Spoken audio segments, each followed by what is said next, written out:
এবার তোমাদের আমি আরেকটা বিষয়ে কথা বলি, সেটা হচ্ছে বিষয়টা অনেক আগের। আমি দেখো কোনোদিন আমি এই যে খোলামেলা সবার সামনে কথাগুলো আমাকে তুলে ধরতে হবে এটা কোনোদিন ভাবিনি আমি। এর আগে অনেক ঝড় আমার উপর বয়ে গেছে, আমি চুপচাপ মুখ বুজে সহ্য করেছি, হয়তো সেটাই আমার দোষ, মুখ বুজে সহ্য করা। হ্যাঁ, যেটা বলি সেটা হচ্ছে আমার দিদিরা না, আমার বড়দি কিন্তু কোনোদিন সেভাবে চায়নি আমি যে খারাপ সে খারাপ, যে ভালো সে ভালো। চাইনি বলতে বলো, বড়দি মানে কোনোদিন তোমাকে মানে এই বাধা দেয়নি। বাধা দেয়নি, আমি বাধা বিপত্তির সাথে বাদ ইভেন দিলাম। এরকম একটা টাইম ছিল বড়দি উজ্জ্বলকে বলেছিল আমি তোর জন্য জমি দেখছি, তুই কলকাতায় বাড়ি করবি। আমি সেই সবই বাদ ইভেন দিলাম। বড়দি কদিন আগেও বলেছে যে তুই একটা 2 BHK ফ্ল্যাট কিনে থাক। আমি তাও বাদ দিলাম।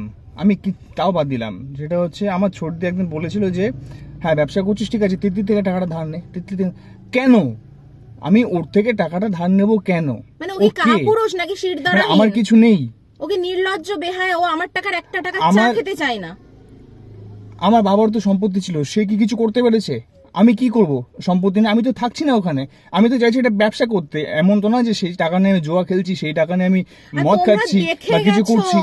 যারা দোকানে পুজো করলাম তারা আসলো দেখলো আমি সেই দোকান ব্যবসার জন্যই চাইছি টাকাটা, সেটুকু দিতে নারাজ। জানি না কেন আমি ওর থেকে নেব কেন। মানে আমরা না বুঝতে পারছি না এটা কিসের জন্য। মানে কোথাও একটা এক্সটেন্ড লেভেলে গিয়ে মনে হচ্ছে হিংসা হচ্ছে নাকি কোথাও গিয়ে কি আমরা মানে লিটারালি এত কিছু ঘটে যাওয়ার পরেও চুপচাপ ছিলাম, কিন্তু আর থাকতে পারলাম না চুপচাপ, তাই বাধ্য হয়ে বলতে শুরু করলাম।